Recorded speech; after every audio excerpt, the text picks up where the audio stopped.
நீங்க மன்னிங்க அல்லாஹ் உங்களை மன்னிப்பான்லாம் சொல்லவே இல்லை.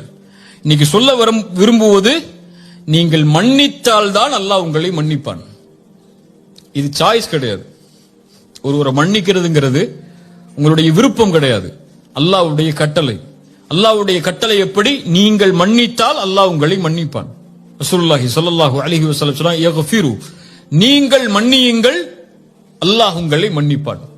நான் விரும்பினால் மன்னிப்பேன், விரும்பவில்லை என்றால் மன்னிக்க மாட்டேன் என்றால் இதே நிலையை அல்லாஹ் நாளை மறுமையில் எடுத்தால்,